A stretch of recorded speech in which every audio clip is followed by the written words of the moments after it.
For the 1000th time. I'd like to apologize, Tracy. I know we'll have another shower for you in Connecticut, but I wish I could have made it up to Georgia for this one. I had missed my oldest daughter's first baby shower because I was attending a mandatory quarterly conference at the headquarters of the insurance firm my agency served in Connecticut. My father founded our company about 40 years ago, and I would take over when he formally retired in the next several years.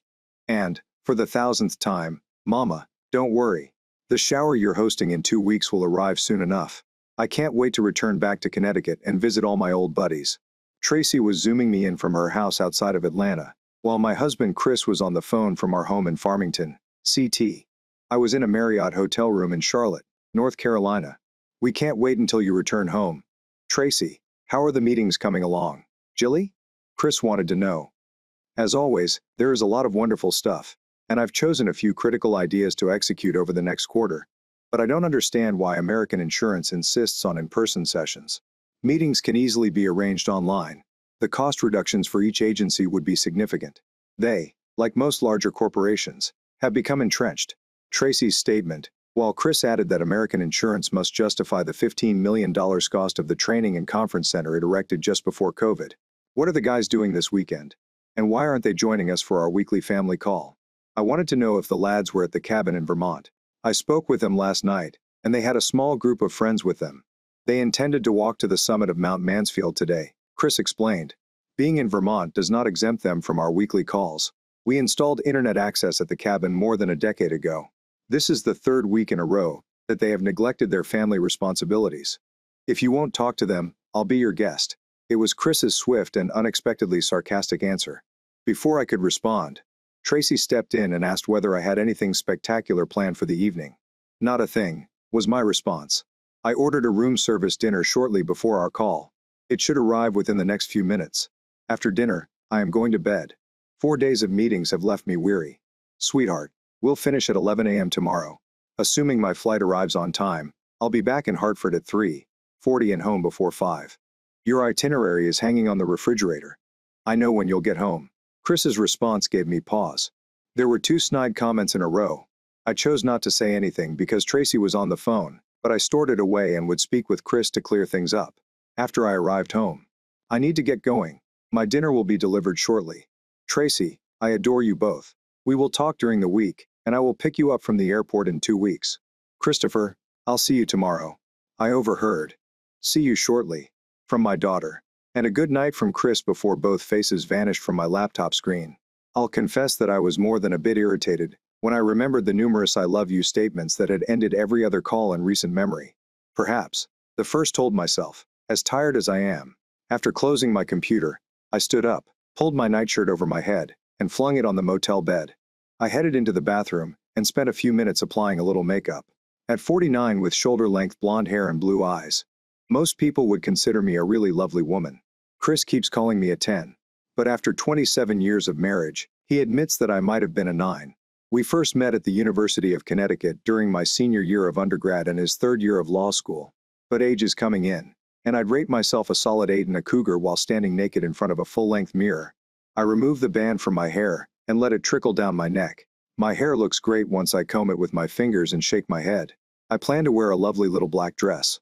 My contours appear lovely as the dress drapes over my gym-toned thighs and lands 3 inches above my knees. My date wants me to be unnatural, but the girls are starting to sag. I believe the black transparent Triumph Secret that I purchased just for tonight is in order. I smile a few minutes later as I go into the hotel's dining area and observe several heads turn in my direction.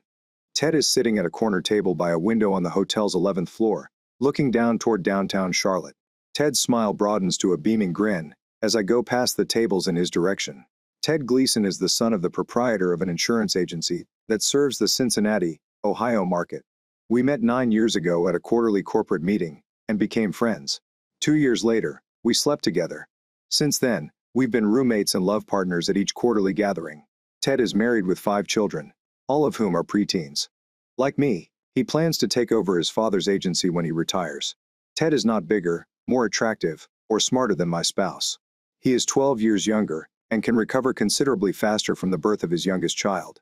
He underwent a vasectomy, which allows us to be intimate without protection. Ted stands as I approach the table, kisses my cheek, and holds my chair while I seat. Is everything okay at home? Ted wants to know. I'm a little disappointed that the boys didn't join our call, and Chris seemed a little irritable. Overall, things are going well. Tracy enjoyed a lovely baby shower and will return home in 2 weeks for the Harrington family and friends shower. How was your family? Ted had left our room to give me some peace and contacted his folks from a quiet area of the foyer.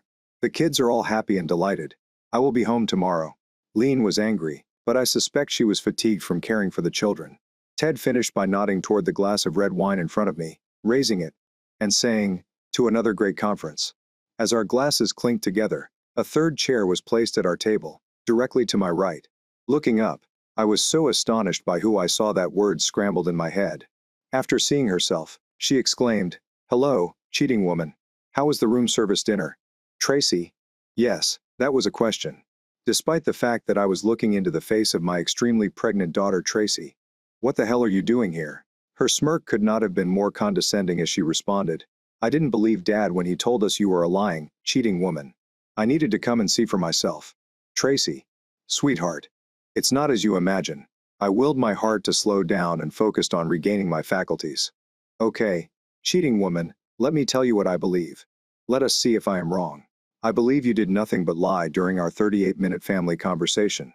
I believe you are having an affair with this jerk. She informed Ted at each of your quarterly conferences. I believe you've devastated Dad. I believe you have alienated your family. I believe your parents will be humiliated to call you their daughter. And I believe your chances of taking over the corporation from Grandpa have been eliminated." As the tornado in my head reached class 5, Ted stood up and declared that it was a family affair. "I'm going to excuse myself so you can deal with this matter alone." I didn't believe things could get much worse until Tracy smiled sweetly and added, "I would think a genius like you would want to sit down, shut up, and find out how much of a storm you're going to face when you get home to Lean tomorrow." Ted's face lost all of its color. He went chalky white. I'm not sure whether he sat down or slumped in his chair. Tracy turned to me and asked, "Is that what you like about this jerk? He's a timid person who does whatever he's taught." Ted's complexion instantly returned to its normal hue, which had turned tomato red due to Tracy's insult. He partially stood, clutched the table, and appeared to be about to fling himself at Tracy. Tracy just laughed and said, "Go ahead. Put a single finger on my 7-month pregnant body, and you'll be arrested." Ted quickly relaxed and regained his composure as Tracy proceeded. "Please order me a glass of wine. This will take a few minutes." Tracy turned in her chair to face me, crossed her right leg over her left, folded her hands, and placed them in her lap before proceeding. "I'd want to explain a few things to you, Mother. My brothers haven't been on recent family calls because they believe Dad and know you're a lying, cheating lady. I'm not sure who sobbed harder the night Dad zoomed in and told us what you'd done. Jimmy, Johnny, and Dad were in tears at the end of the call. The only reason I wasn't crying was because I was positive. This was an enormous error. The private investigator's report did not persuade me. Dad refused to share the photographs and film, so I had to spend money I couldn't afford on plane tickets, hotel rooms, and other required charges to travel here and see for myself. Tracy, baby, I'm not sure what your father thinks. He knows." But I started answering. Tracy raised her hand like a police officer stopping traffic. "You don't understand, do you? Dad has proof. He has photos and video from inside your hotel room. He has proof. My mom is a liar. He has proof. My mother is a cheat. He has proof. My mother is far more confident in her love for another man than I am. There's also an equal degree of phony swagger," I hissed. "We will work as a family and overcome this sad occurrence." My daughter scoffed at me, rolled her eyes, and placed her palm over her head, snapping her finger. Our waitress immediately showed up. Tracy turned to the waiter and apologized for being so harsh. "I was not phoning you. It was a signal for the deputy." Tracy pointed to the tall and incredibly well-built man standing behind the server. The man loomed over Ted and said, "Are you Mr. Theodore Gleason?" Ted responded with a trembling voice. Mr. Gleason continued, "I'm the deputy. You are served." After dropping a giant yellow envelope onto the table. "Is that you, Miss S. Gillian Harrington?" With tears streaming down my cheeks, I nodded. "Miss S. Harrington, you are served." A similar envelope was dropped in front of me with a maniacal chuckle. Tracy looked at Ted and said, "You don't need to open it up." She was indicating the envelope. "I will tell you all about the contents. Lean is divorcing your worthless back. She's asking for your continuing assistance in running the house until your youngest 3-year-old PD leaves for college. Continued private Catholic school tuition for all of your children. Child support and maintenance. Tracy gazed around the posh restaurant before proceeding. If I were you, I would enjoy every bite of tonight's dinner. I suspect you'll be eating ramen noodles for the majority of the next 2 decades. Ted had misty eyes and lowered his head in defeat before Tracy remarked, "Oh, Teddy, baby, there's a lot more. You see, my father is a very good lawyer. Aside from breaking loose from his lover, what else is going on here?" Tracy nodded in my direction. "His only other purpose is to ruin your life as much as possible. He's found a means to do so." Dad reviewed the prenuptial agreement that guaranteed your 25% ownership in your father's agency. "Congratulations to your lawyers. The prenup is unbreakable. Lean is unable to touch it." After giving Ted an ear-to-ear smile, she dropped the bomb. "Lean cannot interfere with your business, but my father may." Alienation of affections. Lawsuits are not recognized in Ohio, although they are recognized in North Carolina. Because you alienated the unfaithful woman's devotion in good old North Carolina, Dad filed a lawsuit in Charlotte and expects to win big. Perhaps he will let you continue working as a janitor. She returned her attention to me. Tracy smiled. "You won't be nearly as impoverished as a jerk, Dad, and you are dividing everything evenly. According to the prenup, Dad retains an interest in his law company and the Vermont lake house he acquired from Grandpa and Grandma. You get to keep your 40% stake in Grandpa's insurance agency. However, Leanne has filed a lawsuit against you in North Carolina for affectional alienation. She is pursuing you aggressively for wrecking the lives of her 5 young children. Good luck. You'll need it." The tears that had begun a few minutes ago had grown with each painful word from my daughter. The knot in my gut threatened to rupture, covering the white linen-covered table in puke. I still couldn't understand how my life had gone from a fairy tale to the darkest horror in minutes. Tracy stretched out and took the glass of wine that had been ordered an eternity ago. Ted and I observed calmly as Tracy drank a few sips over the following few minutes, obviously enjoying every taste. When she put the half-finished glass back on the table, a stream of tears began. Her tears were as heavy as mine, running down her cheek. "I will not be returning home for the baby shower you have planned. Please cancel this." Those dozen words were an absolute shock to my system, increased by a factor of 10. Everything that had occurred within the last 15 minutes. Tracy proceeded, and all I could do was stare, my mouth hanging wide. "And I do not want you to come down to Atlanta once my kid is born. I will send you photographs and updates, but I do not want you to be connected with my family until you get your life in order." Tracy climbed to her feet as a figure walked beside her. It was her husband and my son-in-law, Brian. He threw his arm over her sobbing body, pulled her close, and calmly inquired, "Did you tell your mother the last part?" Tracy shakes her head. "Tracy," he remarked in a loving yet authoritative tone. "I cannot," she answered. "Will you?" Brian turned to me and said, "I might be wrong, but I don't believe there is a way back to Chris. Your affair has lasted too long. There is a route back to your sons, Tracy, your granddaughter, and myself. It will take a lot of effort, but we will be here when you are the lady we need you to be." Brian bent down and gently kissed my tear-stained face before leading Tracy across the dining room. I got the strangest thought as I watched them leave. I remembered the boxing highlight videos that Chris liked watching, and I felt like I'd taken an uppercut to the jaw and was collapsing to the canvas in the middle of a boxing ring. Chris couldn't understand how I was able to compartmentalize my feelings over the last day and a half. I hadn't shut my phone, and the rings, dings, and buzzes had practically subsided since Tracy addressed her mother. Some of the communications were work-related, while others were from family, friends, and Leanne Gleason, all of whom offered their support. The vast bulk of the messages came from Jillian, and I deleted them all right away. I had mixed feelings regarding Tracy's interaction with Jillian and Jerk from the start. Tracy was convinced that her mother could not be that woman when I told them of their mother's deceit and years-long affair. Tracy's and my son-in-law Brian hired a Charlotte-based investigator after I declined to give them the complete private investigator report and accompanying taped evidence, instead sending them a brief 2-page overview. He was able to gain entrance to Jillian and Jerk's room and present Tracy with the necessary evidence. Brian had called to inform me that Jillian had called American Insurance and said that she was sick and would be unable to attend the final day of meetings. The Charlotte private investigator confirmed that Jillian was able to get an earlier flight and will arrive home at 1 p.m. the next day. I'd prepared for Jillian's return. Our house was co-owned, and I couldn't push her out. It just took a few hours to pack all of Jillian's possessions from the master bedroom and bathroom and move them to a guest room. I had hired a handyman to put double bolt locks on the master bedroom door and my home office. It wasn't much, but my divorce attorney had told me I couldn't do much more. I'll say it up front, I did something extra. It was really juvenile, but in the same way that Jillian's quarterly love fests were hideous to me. I urgently wanted to leave Jillian with a visual representation of my emotions. Since Jillian left for Charlotte, I've taken my morning bowel movement in the bathroom connected to the guest bedroom without flushing. There were 5 heaps of man-sized turds in the toilet and above the water line. I had closed the bedroom door, but the odor pervaded the entire second level. What made me giggle were my farts. The odor of my excrement did not annoy me. In fact, as I joked with Jillian hundreds of times, my waist smelled like petunias to me. Although I was braced for the impending confrontation, I cringed when I heard the garage door open. I was sitting in a fenced-off area of our backyard. We had erected a little BBQ and dining area, and to the left was a large in-ground pool with a concrete deck. Originally, I attempted to landscape the space. The outcome was significantly less than I expected, so I engaged a professional. 7 years later, our private garden, complete with blooming flowers and lush greens, might easily be included in a Better Homes and Gardens magazine article.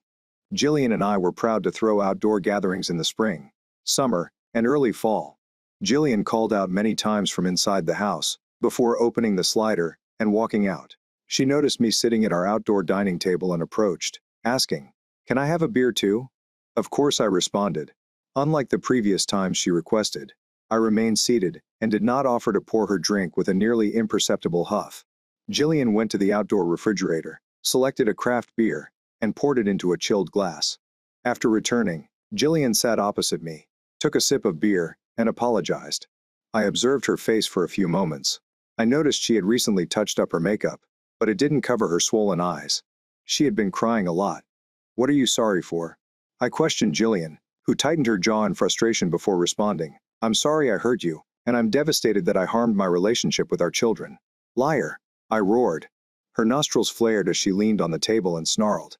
"How could you call me a—" Jillian was taken aback when she noticed my body quivering as I chuckled. "How was your room service meal last night?" "That is lie number 1. How many more of the approximately 10,000 lies do you want me to recount?" We calmly evaluated one another, and each took a sip of beer. "Nonetheless," she stated, "I am sorry." There was a more awkward pause before I spoke. "Okay. You are sorry." After a few more moments, I proceeded with a shrug and stated, "I don't care." "You do not care about our family?" she questioned. "For Christ's sake, Jillian. Tracy is married and lives in Atlanta. She is beginning her own family. Jim is beginning his career at a prestigious engineering business in Albany. John will graduate from Fordham University in June, and has already told us that he plans to stay in New York City and work on Wall Street. We've done a terrific job, and our children are wonderful people. But they don't need us like they used to. But we have to help them." Jillian almost yelled, "And we will. We will all help them to the best of our ability. Unfortunately, they will be doing it alone." Jillian attempted to interrupt, but I continued. "You've been a terrific mother, and I have no doubt that you'll continue to provide the assistance each of the children requires. However, you are terrible at being a caring and faithful wife. I do not like you.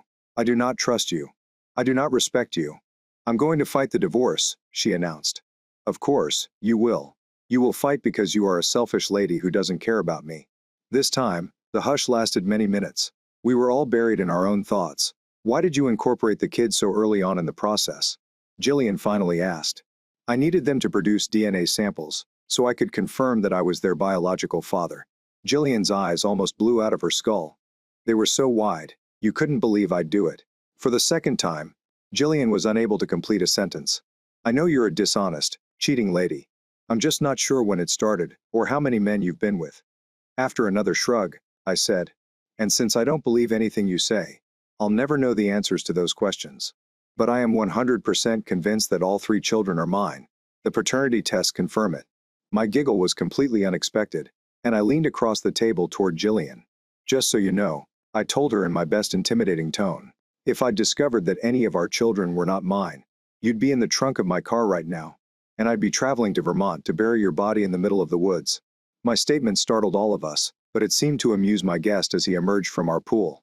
Jillian spun around in response to the small splashes and throaty laugh. "What the hell are you doing here?" Jillian yelled with anger. "Hello, Jilly. Welcome home," was Mickey smiling. Response: "Bury her corpse." Where did that come from? That was her rhetorical inquiry for me. We both watched Mickey. Jillian was soon becoming enraged, while I was filled with gratitude.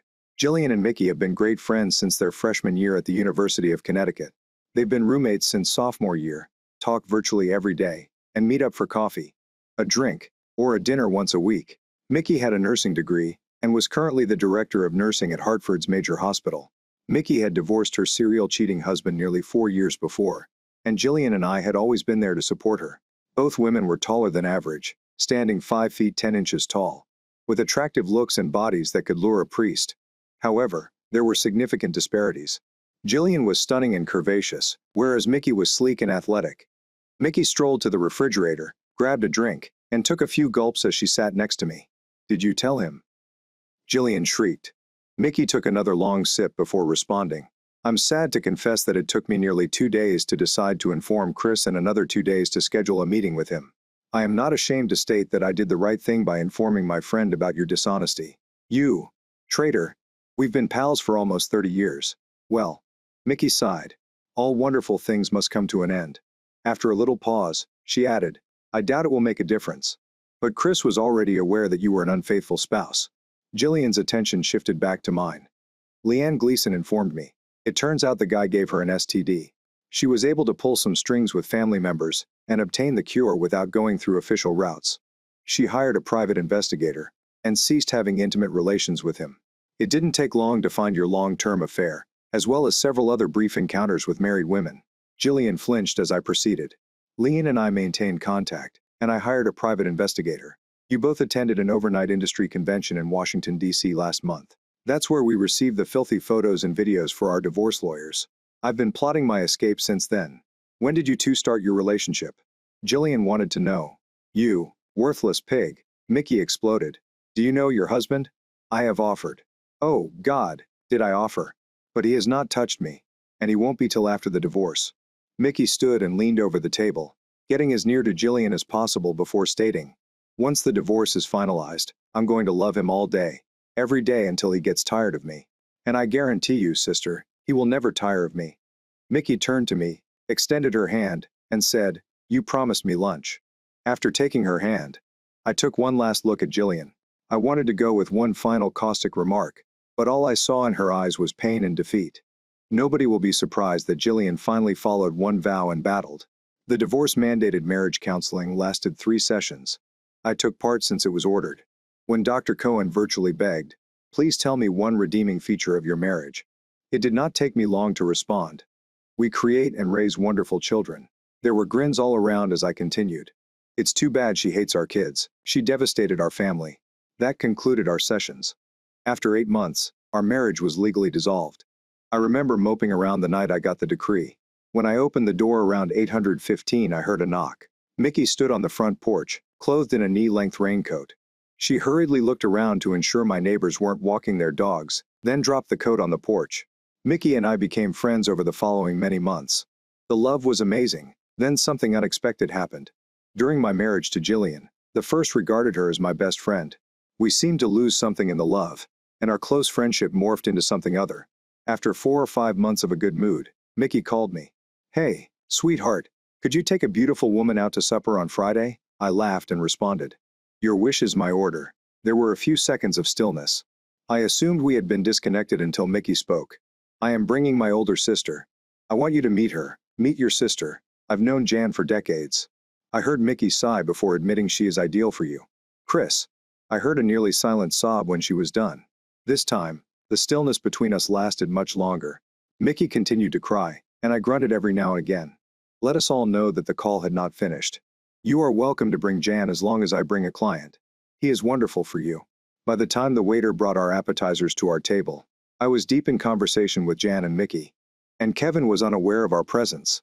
Jan and I hung out 2 or 3 times a week, and we went on double dates with Mickey and Kevin once or twice per month. I instantly fell in love with Jan, and the adorable looks between Kevin and Mickey confirmed that they were also in love, which made things even better. Mickey reverted to best friend status. Mickey and Kevin married in a regular church ceremony 8 months later.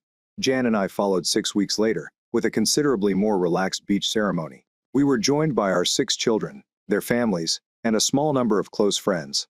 I did not see Jillian for 3 years. We were together at my son Jim's wedding, while Jillian was with her husband Michael. 2 years later, John married, and Jillian attended with her husband, Claude.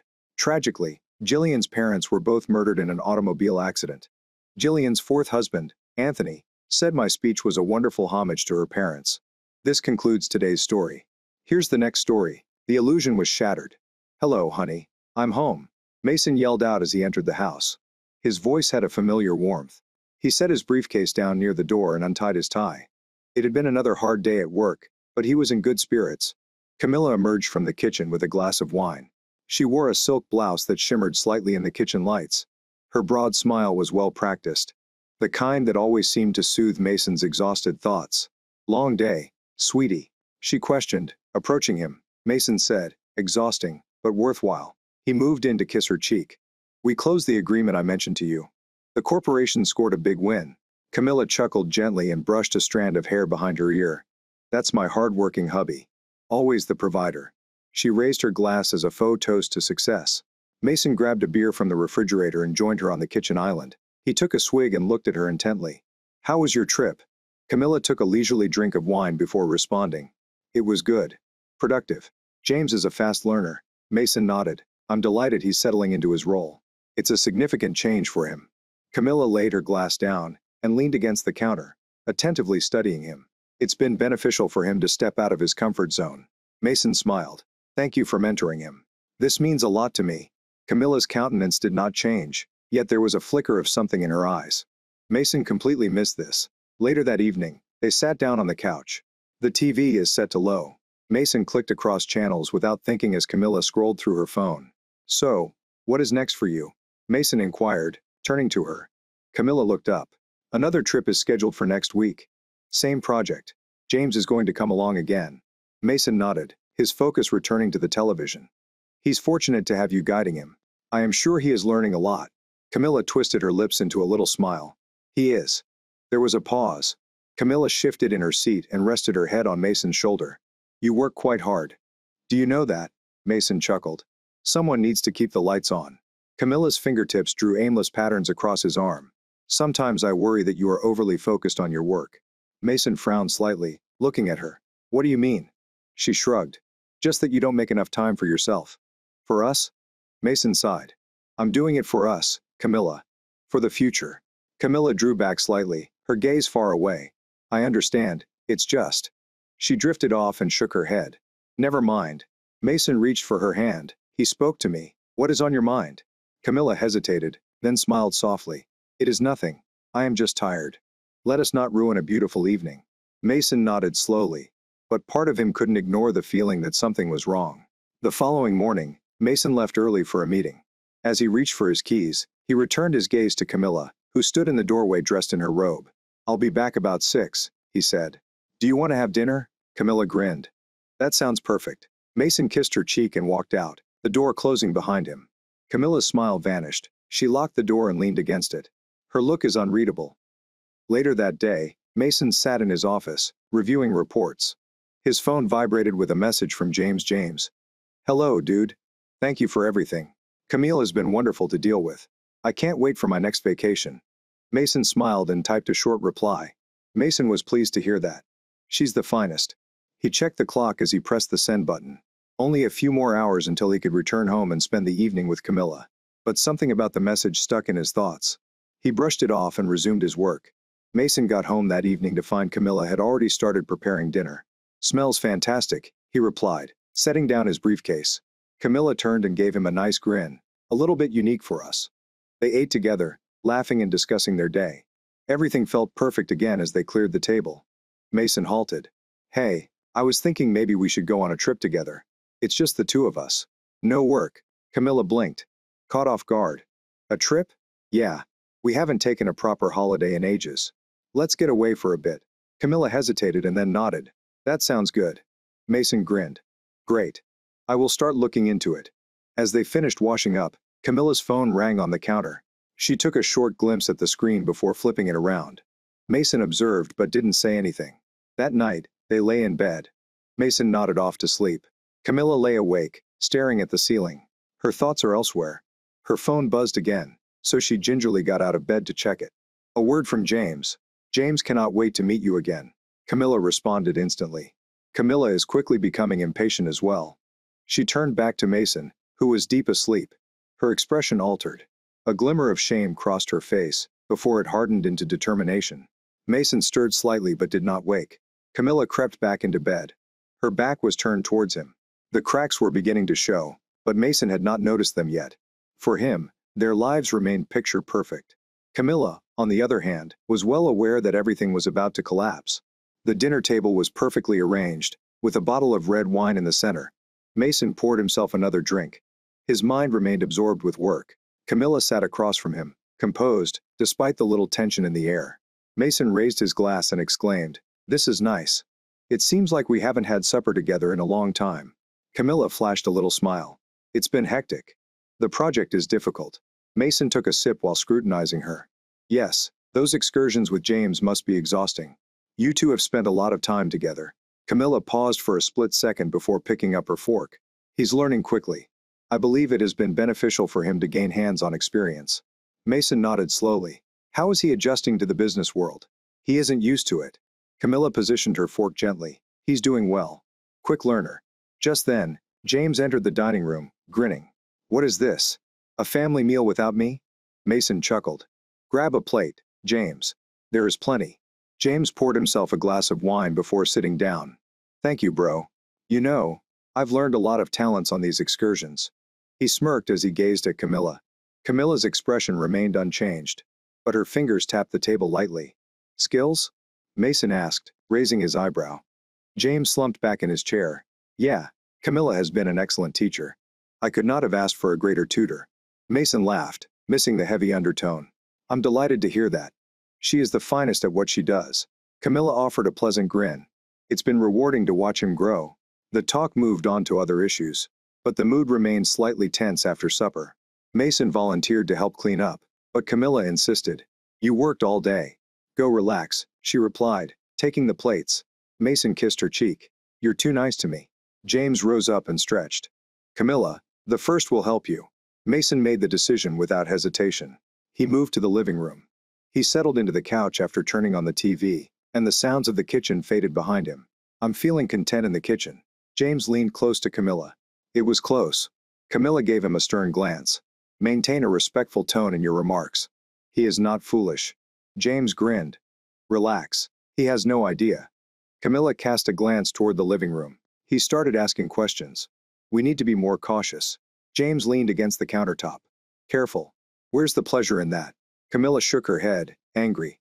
"Simply stick to the strategy." James sneered. "Whatever you say, boss." Later that night, Mason lay in bed, going through his phone. Camilla sat near him and read a book. Everything appeared regular, yet something felt odd. "You appear uptight during supper," Mason said, looking at her. Camilla did not look up.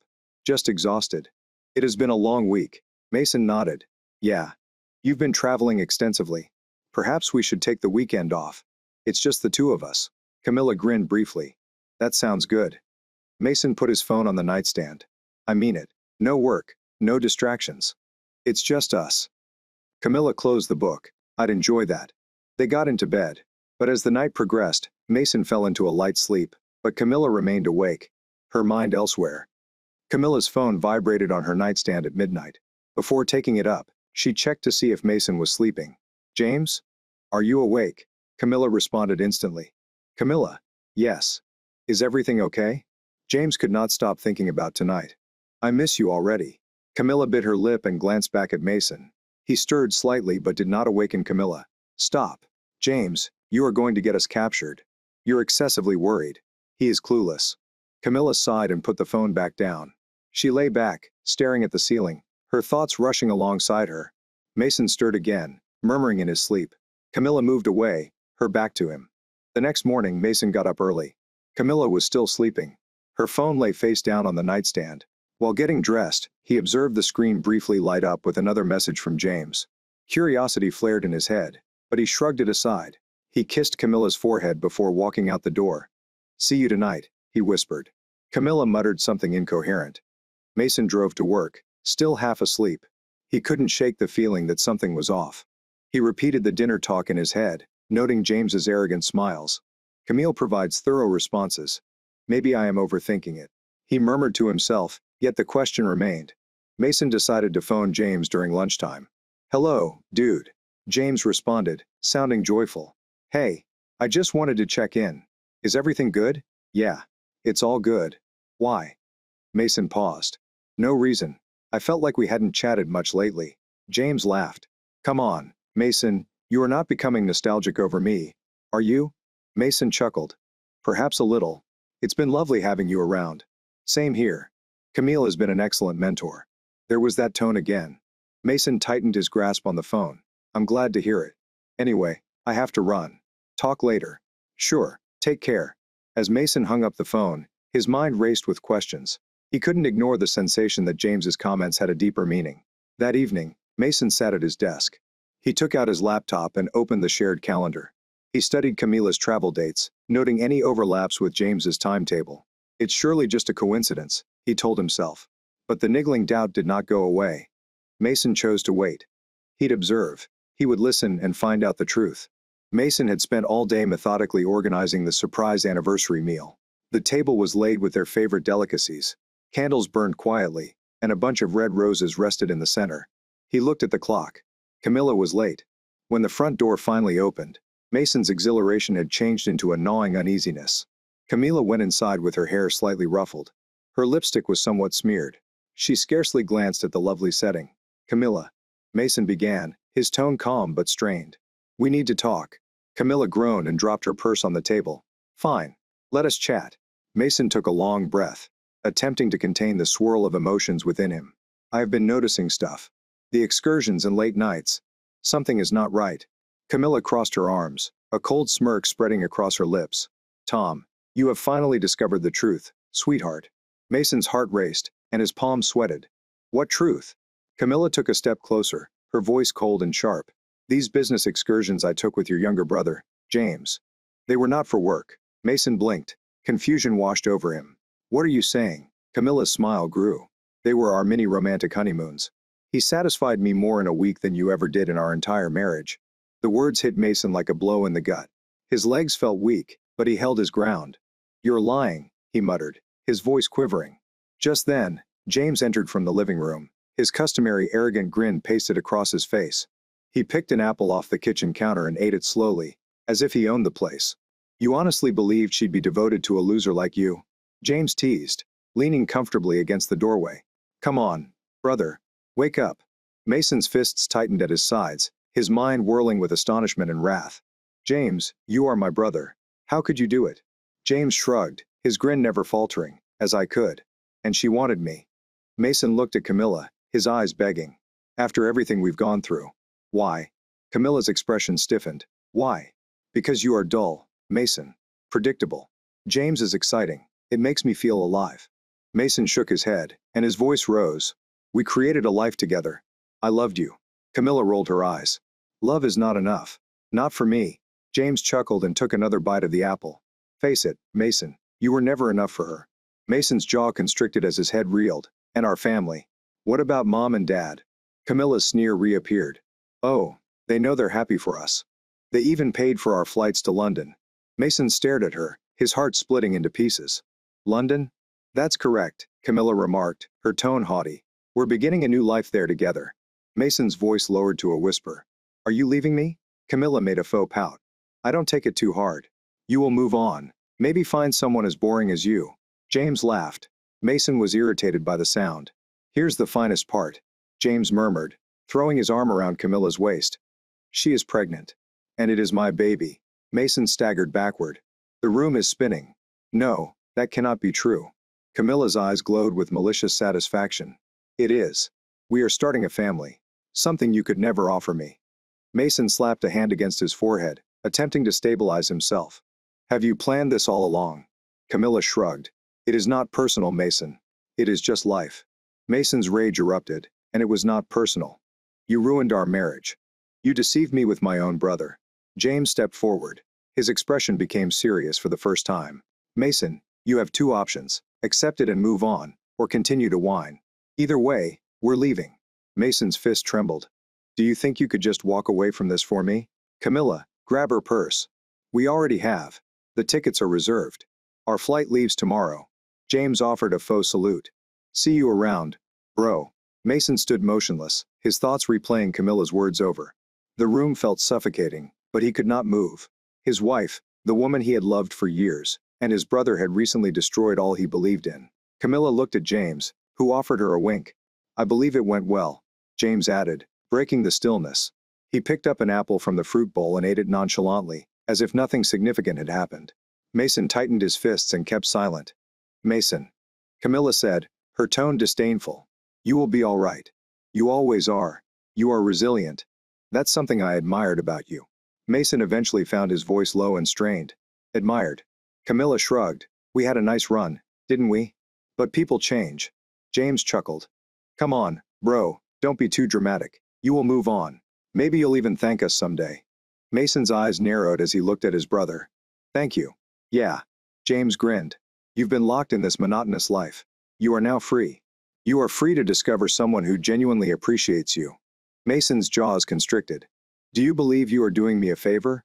Camilla stepped forward, crossing her arms. "We are only being honest, Mason. Something you have always struggled with. You have been living in a fantasy world where everything is great. It is time to wake up." Mason's thoughts raced. He reflected on the years he had spent constructing their life together, the sacrifices he made, the dedication he showed. And that was how it ended. With arrogant smiles and condescending words. "What about Mom and Dad?" Mason inquired, his voice quivering slightly. Camilla smirked. "They understand, as I already stated, that they are pleased for us. They see how great we are together." James nodded. "Mom even claimed she always thought Camilla and I had a connection." Yes, she was correct. Mason clenched his fists tighter. "Has his own family turned against him and the baby?" Mason inquired, forcing himself to remain cool. Camilla's palm instantly moved to her stomach. "It's James. We're beginning over in London." James grinned. "New city, new lifestyle, new family. It's going to be fantastic." Mason took a deep breath to stabilize himself. "And you expect me to just take it and let you go away without consequences?" Camilla tilted her head, her face almost pitying. "What are the consequences?" "Mason, you aren't that kind of man. You have always been too passive." James nodded in accord. "She's correct. You are not a fighter. You've never been." Mason said nothing, yet his quiet was not a sign of weakness. Inside, a plan was developing. Cole was calculating and methodical. "Fine," Mason answered finally, his voice steady. "If that's how you prefer it." Camilla lifted her eyebrow. "Really? Are you just going to let us go?" Mason nodded slowly. "I will not stop you." James smacked him on the shoulder. "See? That is the spirit. No hard emotions, correct?" Mason did not flinch. "No hard sentiments." Camilla paid close attention to him. "Something feels odd. You are handling this very well." Mason gave a little smile. "What can I do?" "You've made your decision." James grinned. "Exactly. Now, why don't we get a drink to celebrate? One last toast before we leave." Mason went over to the liquor cupboard and took out a bottle of whiskey. He poured 3 glasses and gave one to each of them, symbolizing new beginnings. He spoke while raising his glass. Camilla and James clinked their glasses as he laughs at new beginnings. Camilla echoed. They drank, and for a brief period, the room became silent. Mason lowered his drink, his stare steadfast. "I hope London treats you well." Camilla gave him a perplexed look. "What do you mean?" Mason grinned but did not raise his eyes. "Simply put, life has a habit of shocking people. You never know what's around the bend." James laughed, unaware of the strain. "Yeah, we're prepared for whatever comes our way." Mason nodded. "Good, you will need to be." Camilla frowned. "Mason?" Mason waved her off. "Go on. Do you have a flight to catch?" James grasped Camilla's hand. "Come on, babe. Let us go." Mason stood still as they walked out the door, watching them fade into the night. His heart ached, but he was more determined than ever. He grabbed up his phone and scrolled through his contacts to get the number he wanted. He dialed and waited. "Hello?" a voice responded. "It's Mason." He spoke in a calm but resolute tone. "I've got a task for you." The voice on the other end chuckled. "I didn't expect to hear from you again. What is the job?" Mason gazed at the door Camilla and James had just exited. "It is personal." There was a pause. "Understood. When do we start?" Mason's lips curved into a grim smile. He immediately stopped the call and poured himself another drink. Sitting down at the table, I found the food was spoiled. The candles were gone out, and the roses were wilting, but Mason didn't mind. The repercussions had begun, and this time, he was not going to be a passive witness. In the days after, Mason moved with quiet determination. His rage simmered beneath the surface, but he directed it into precise action. He sat at his desk, surrounded by paperwork, financial documents, and his laptop. His fingers pounded rhythmically on the keyboard as he went through every transaction Camila had made in the previous year. Interesting, he murmured to himself while browsing through a list of wire transfers. They were not intended for business excursions. Personal costs, fancy hotels, lavish dinners, and designer shopping sprees were all related to Camila and James's adventures. Mason picked up the phone and dialed a number. "Hello?" A voice responded. "Paul? It's Mason. Mason, it's been ages. What's up? I need a big favor." There was a pause. "Go on." Mason slumped back in his chair. "Do you still have that contact in it? Security?" "Yeah. Why?" "I need you to look into some accounts for me. I will provide you the details. And I need something discreet." Paul whistled. "This sounds serious." "It is. Can you do it?" "Of course. Send me whatever you have." Mason finished the call and opened his email, attaching the materials he had collected. He supplied screenshots of Camila and James's messages, as well as images of them together. They had made plans and even discussed their future lives in London.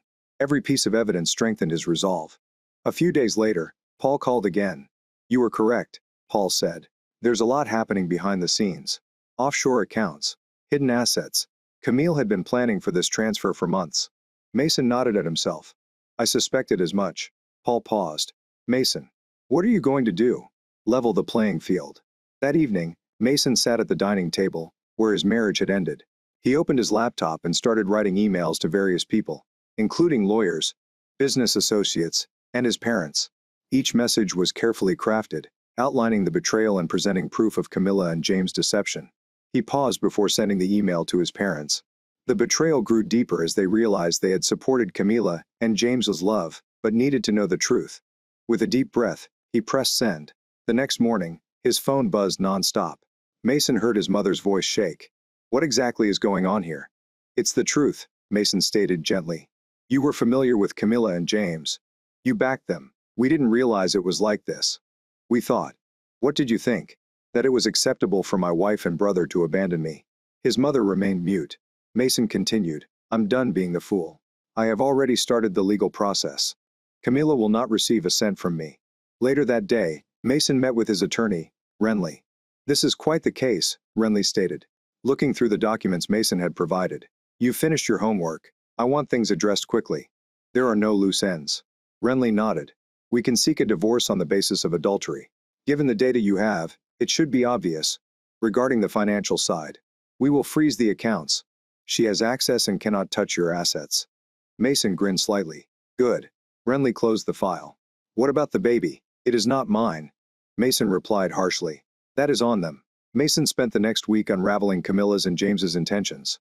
He intercepted their emails, rerouted their travel cache, and even canceled their flights to London. He demolished every move they had planned, piece by piece. One evening, James called him Mason. James replied, his tone angry. "What the hell are you doing?" Mason responded by taking back control. "You froze our accounts." Camilla is outraged. "Good." James let out a growl. "You are being petty. Let's go. We deserve to be joyful." Mason laughed angrily. "Happy? Do you believe you can damage my life and walk away happy? Come on, bro. You weren't satisfied with Camilla anyway. You do not get to make that decision." James sighed. "Let's be civil about this. We are family." "Not anymore," Mason answered, his voice hard. "You made that decision." He hung up. He felt in charge for the first time in weeks, filled with satisfaction. Camilla unexpectedly arrived at his office the next day. "Mason," she announced, striding in with a forceful smile. "We need to talk." Mason did not look up from his computer. "What is this about? You are wrecking everything." "No, Camilla. You've ruined everything." She sat across from him. "This is something we can fix. We can work it out." Mason finally met her eyes. "Why? So keep playing me for a fool." Camilla's eyes narrowed. "You are not being reasonable." Mason leaned forward. "I have been decent for many years. I gave you everything, yet you threw everything away. We didn't intend to hurt you." "That is a falsehood." Camilla shuffled uneasily. "What do you want, Mason?" "I want you and James to deal with the consequences of your conduct." She rose abruptly. "You are bitter. This is not going to go well for anyone." Mason shrugged. "That's your responsibility." As she stormed out, Mason felt a weight lifted off his shoulders. The plot was in motion. There was no turning back, and he wasn't finished yet. Mason began the first phase of his strategy, with precision and icy determination. He sat in his office, phone in hand, dialing the number for the family lawyer. "Good morning, Mr. Reed," the lawyer replied. "Morning. I need to take immediate action with my accounts. Freeze all joint accounts in my name, and transfer the remaining assets to a secure offshore account." There was a pause. "Are you certain about this?" "Positive. I'm done being the fool." Camille gets access to money within hours. Vanished. Mason imagined her checking her bank app and finding nothing but error warnings. He smirked at this thought. Mason then reached out to Camilla's company's human resources department. "Hello? This is Mason Sullivan." He introduced himself. "I need to report a severe problem involving two employees, Camilla and James Sullivan." The HR manager's tone changed. "What kind of problem?" "Misconduct. They have been engaging in an illicit relationship during work hours, under the premise of business excursions. Have you got proof?" "I will send you everything." Mason hung up and sent incriminating messages, images, and trip receipts. He knew the corporation would react negatively to such incidents, especially from a high-ranking employee like Camilla. Later that week, Mason scheduled a meeting with his parents at their home. His mother gave him a warm, thoughtless smile. "Mason, it's nice to see you," she said. "We need to talk," Mason said forcefully before going inside. His father looked up from his newspaper. "What's happening?" Mason placed a folder on the coffee table and opened it, displaying damning evidence. Photos of Camilla and James together. Screenshots of their chats and bank statements that reveal their hidden expenses. His mother's face turned pale. "Is this real?" "Every part of it," Mason confirmed. "Camilla and James have been having an affair for some months. They intend to take out to London together." His father's hands trembled as he took up a photograph. "We had no idea. Did you?" Mason's voice was icy since Camilla had asked him to assist them in paying for their tickets. "We thought they were going to work," his mother cried. "Camilla informed us that they were attending a seminar." Mason's gaze tightened. "So, now you know the truth. And I am done with both of them." His parents sat in startled silence as Mason gathered his belongings. "More information will be provided soon. But for the time being, I recommend that you consider your options." Mason did not stop there. He contacted mutual friends and colleagues, meticulously disclosing details about the romance. Camillo and James found themselves isolated as murmurs circulated in social groups. Invitations stopped arriving. Friends stopped returning phone calls. Their meticulously curated images collapsed. But Mason's biggest achievement occurred at the airport. Camilla and James waited at the check-in counter, bags in tow. Camilla tapped her phone and frowned. "Something is wrong," she mumbled. "What happens now?" James asked impatiently. "Our tickets. They have been canceled," James moaned. "Check your email confirmation." Camilla scanned through her phone, her fury growing. "It's gone. The confirmation email is missing." They contacted the airline employees. "Excuse me," Camilla said with a forced smile. "There appears to be an error. We had booked tickets to London." The attendant typed into the system. "I apologize, but it appears that those tickets were canceled." "Cancel?" James let out a bark. "By whom?" "I am not at liberty to say." The attendant responded respectfully. "Would you like to buy fresh tickets?" Camilla and James exchanged worried looks. James looked at his bank app and cursed under his breath. "What is it?" Camilla asked. "Accounts are frozen." Camilla grabbed her phone and dialed Mason's number. He responded after a few rings. "Camilla, what the hell did you do?" she hissed. Mason's voice sounded calm and even pleased. "I took back what was mine, our tickets. The money. You cannot do this." "I cannot, and I did." "You wanted to begin a new life. Do that without using my resources." "You are being vengeful." "No, I am being fair. You two betrayed me. Actions have consequences." James took the phone from Camilla. "Come on, Mason, be reasonable. We are still family." "Family?" Mason laughed angrily. "You stopped being family the moment you slept with my wife." "We did not want it to happen this way," James stated, "but it did. You can now cope with the aftermath." Mason hung up, leaving Camilla and James stranded at the airport. Returning home, I felt humiliated and broken. Mason poured himself a drink. The sun sank outside his window, creating a nice glow in his living room. For the first time in weeks, he felt peaceful. His phone vibrated with a text from Paul. "It looks like they're stuck." Mason chuckled to himself. Perfect. Camilla and James had played their game, but Mason had changed the rules, and they were now paying the consequences. Months had passed since the hurricane that destroyed Mason's existence, yet rather than wallowing in grief, he thrived. The old house, which had once held memories of a failed marriage, was sold in a matter of weeks. The money went into a new chapter, a new city, a new job, and a renewed feeling of purpose. Mason sat in a cafe overlooking his new neighborhood's busy streets. The early sun cast a golden glow over the city. He sipped his coffee, the rich aroma mingling in with the sounds of life around him. His phone vibrated on the table. A word from Paul. They are still struggling. The text reads. A link to an online forum is then provided. Mason, if you are curious, please click the link. It resulted in a discussion headlined Avoid These Two Con Artists in London. He went through the posters, each one more damning than the last. Camilla and James Sullivan cheated me out of my money. They promised me a marketing job but then fled with my money. Mason chuckled. I guess karma works quickly. Camilla, in a small, dirty flat in East London, paced the cramped living room. The crumbling wallpaper and flickering light bulb were far from the opulent lifestyle she had imagined. She whispered, This cannot be our life. Frustrated, James sat on the worn-out couch, looking through job postings on his phone. We are doing the best we can. That's not enough. Camilla snapped. We were meant to have everything, money, success, and happiness. Now look at us. James threw his phone on the coffee table. You think I don't realize I've lost everything to Camilla? Camilla scowled at him. You were expected to be better than Mason. This is why I chose you. James rose up, towering over her. Do you think this is my fault? You were aware of the hazards. What are the risks? Camilla laughed cruelly. I never anticipated him to destroy us in this way. He was usually so passive and predictable. He isn't anymore, is he? James shot back. He outperformed both of us back at the cafe. Mason finished his coffee and checked his watch. He held a meeting to develop a business proposition that would greatly increase his new consulting firm. Life was moving on, and he had no intention of looking back. As he walked down the city streets, his thoughts strayed to Camilla and James. He wondered how long they could hold their heads above water before singing their hearts out. But that was no longer his problem. The phone rang, interrupting his thoughts. It was Renly, his attorney. She told Mason, I have good news. Lay it on me. The divorce settlement has been finalized. Camilla will not receive a penny, and we have obtained the restraining order. She cannot contact you. Mason smiled. Perfect. Thank you. Renly, enjoy your new life, Mason. You have earned it. I intend to. Camilla and James weren't doing so well. Their reputation in London was in ruins. Every job interview resulted in rejection. Their names were Googled. We need to modify our names. James proposed one night as they sat in their dimly lit flat. And why start from scratch? Camilla shakes her head. We have already lost everything. James sighed. Perhaps we should return to the States. Camilla gave him a look before facing everyone we had left behind. No way. So, what's your plan?